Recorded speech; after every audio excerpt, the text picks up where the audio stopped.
لماذا جئت اليوم وهل أنت قمت بالاتصال بأهل الشهيدة المرحومة مروة الشربيني؟ نعم، أنا جئت اليوم إلى دريسدن لأبين للناس موضوعا مهما جدا.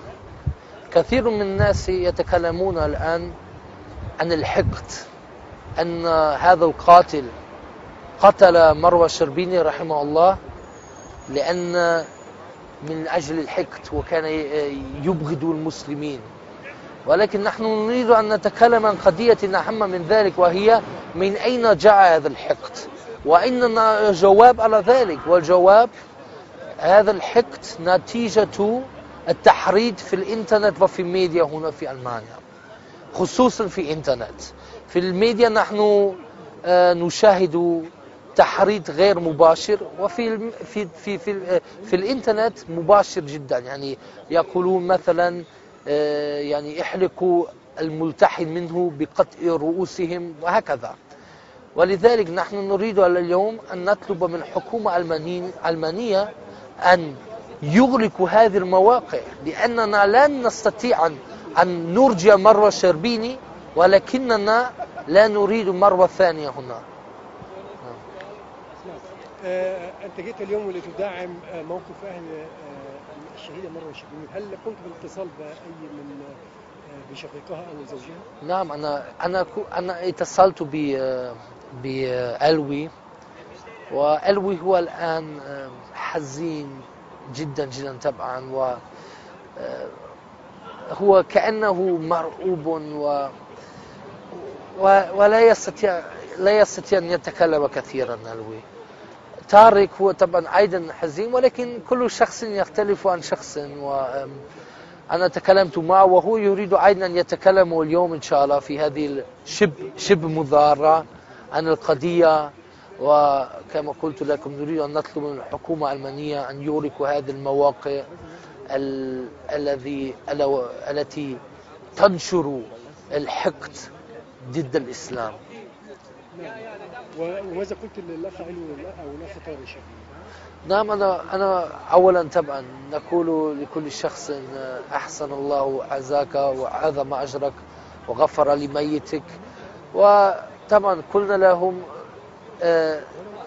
نحن بينا لهم أيضا لماذا قتلت مروة، لأنهم ممكن أيضا لا يعرفون هذا، ولكن نحن مقيمون في ألمانيا.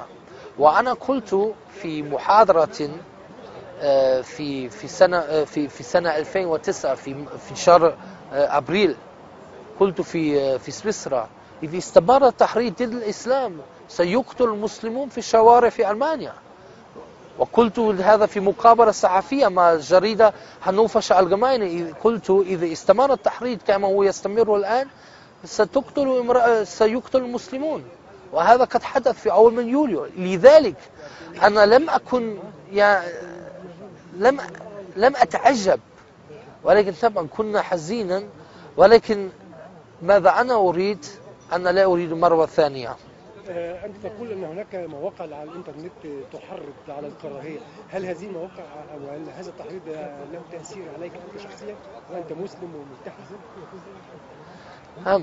يعني بالنسبة لي طبعا نحن نرى مثلا الناس ينظرون إلينا أحيانا نظرا للاحتكار. أنا لا أحكم على كل ألماني، طبعا هناك كل شخص يختلف عن شخص، ولكن أننا الآن أقلية منتشرة جدا وبسرعة وخطيرة، ونحن لا نريد أن ما حدث في حرب العالم الثاني أن هذا يحدث مرة أخرى، أن المسلمون يقتلون. آنذاك قتلوا اليهود، ولا نريد أن التاريخ يتكرر مرة أخرى. من خلال متابعتك لسير القضية خلال الأسبوعين الماضيين، ماذا تتوقع من المحكمة اليوم؟ وخاصة أن هناك مستند أرسلته وزارة الدفاع الروسية للمحكمة يفيد بأن المتهم كان مريضا نفسيا منذ عدة سنوات. نعم، أنا أظن يعني طبعا المحكمة في ألمانيا تختلف عن المحكمة مثلا في البلدان الأخرى. هم دائما ينظرون إلى أحوال المدعي هكذا، فهم يريدون له الخير.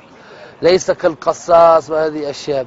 ولكن أنا أتوقع أنهم يرسلون إلى السجن لمدة ممكن 25 على الأقل 15 سنة، وهذه هي العقوبة العظمى هنا في ألمانيا.